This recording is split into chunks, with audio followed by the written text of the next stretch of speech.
Olá, muito bom dia, que a graça, que a paz do nosso Senhor Jesus Cristo esteja aí com a tua vida, com a tua família, iniciando aí mais um dia na semana, terça-feira, e estamos de volta aqui para a nossa meditação nas Escrituras Sagradas. Estamos meditando na carta que Paulo escreveu, primeira aos Tessalonicenses. Hoje o capítulo 2, verso 3 e 4 diz assim: pois a nossa exortação não procede de engano, nem de impureza, nem se baseia em dolo. Pelo contrário, visto que fomos aprovados por Deus, a ponto de nos confiar Ele o Evangelho, assim falamos, não para que agrademos a homens, e sim a Deus, que prova o nosso coração. Então nós vemos Paulo, ele fazendo aqui uma defesa do seu trabalho, do seu chamado ministerial. E Paulo chama atenção aqui para a soberania de Deus no chamado pastoral e a pregação pura que agrada a Deus. Paulo está reconhecendo aqui, está ensinando para a igreja de Tessalônica que ele não é apóstolo por vontade humana, ele não é apóstolo por decisão que ele tomou. Ele é um apóstolo chamado por Deus, ele exerce um chamado divino e por causa desse chamado ele procura viver uma vida de pureza e seu principal objetivo é agradar a Deus que o chamou. Então isso chama a atenção para nós, para você, para entender que o nosso chamado, ele tem que ser um chamado divino. Se Deus não te chamou para o ministério, para fazer a obra dele, você está fazendo o trabalho errado. Então, o chamado divino, ele somente, o chamado divino, ele é somente, tem que ser um chamado, Deus chama uma pessoa, e essa pessoa, ela é fiel, Quando o chamado divino acontece, somente uma pessoa chamada por Deus será fiel. É esse o objetivo aqui. Quando o chamado divino acontece, então esta pessoa, ela certamente será fiel a Deus. Uma outra coisa que uma pessoa que é chamada por Deus, ela vai se preocupar com a pureza na proclamação da palavra, do Evangelho. Deus é o purificador, Deus não tem engano. Então, se Ele me chama, se eu sou um pregador chamado por Deus, eu tenho a obrigação de pregar aquilo que Deus quer, porque eu sou chamado por Ele, é Ele que me enviou.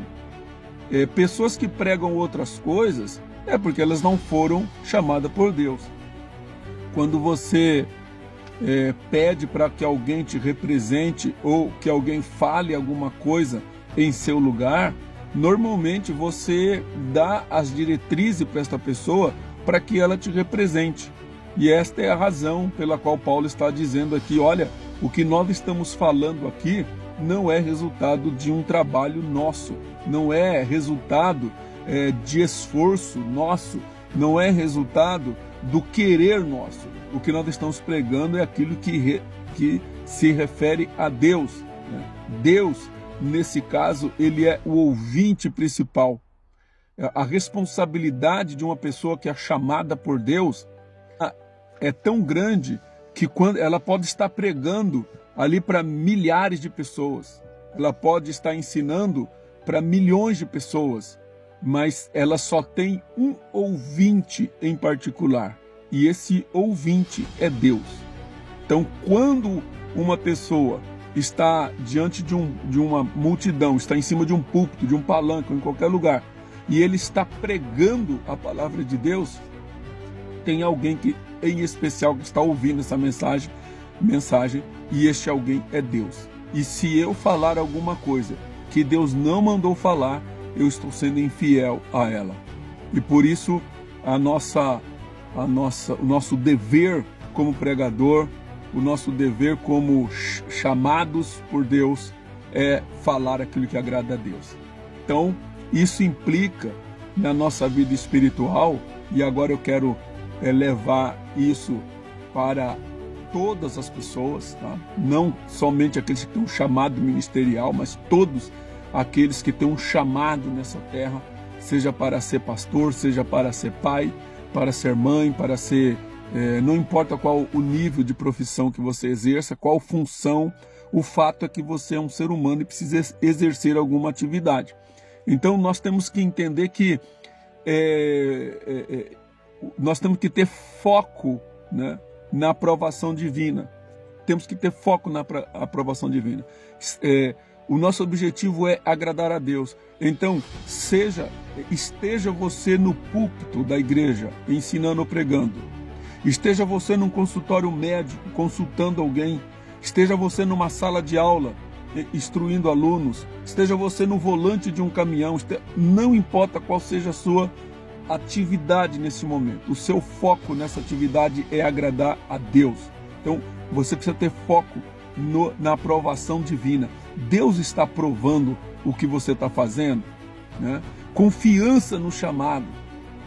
Às vezes nós queríamos ser outra coisa, nós desejávamos ser outra coisa, mas Deus quer que você seja o que você está sendo nesse momento. Então dependa da graça de Deus. Deus falou para Paulo assim: Paulo, a minha graça te basta.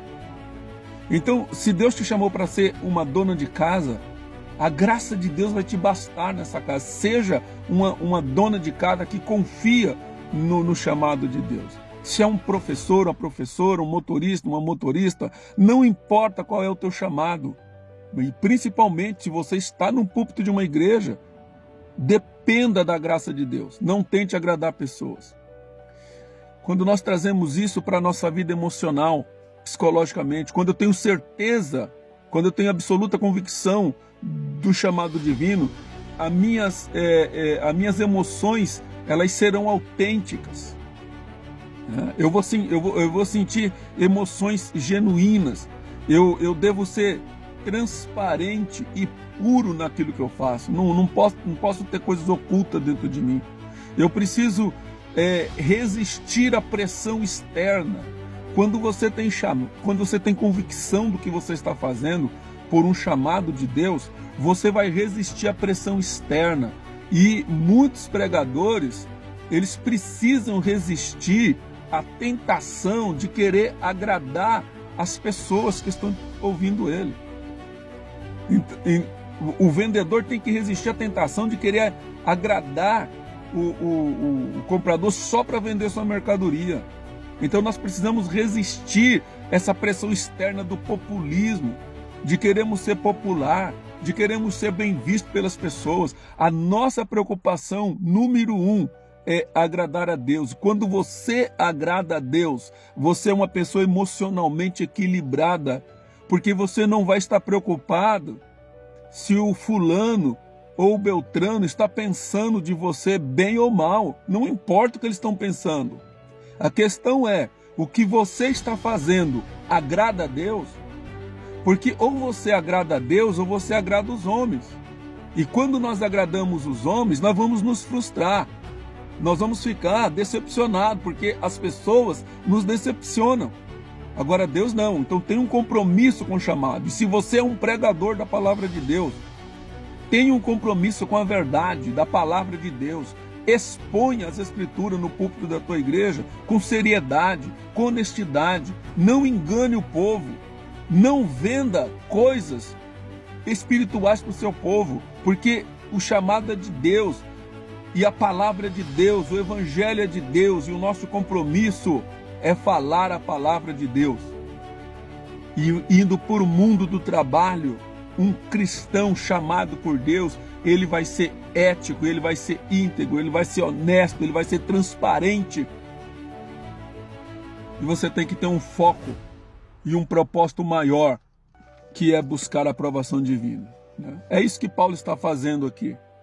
Paulo está dizendo para a igreja aqui: olha, eu gosto muito de vocês, vocês são um povo especial, vocês são tremendamente impactantes na minha vida, o testemunho de vocês é vibrante, E sabe por que vocês são assim? Porque quando eu cheguei até vocês, eu não me preocupei em agradar vocês. Eu quis agradar a Deus. E quando eu agrado a Deus, eu vou atender às suas necessidades. Então que procure uma igreja onde o pastor prega a palavra, onde ele lê o texto bíblico, ele explica o texto bíblico e ele aplica esse texto bíblico para a tua vida. Se isso não acontece, fuja dessa igreja, porque você não está sendo alimentado. Então Deus te abençoe, nos vemos no próximo capítulo dessa carta. Até lá.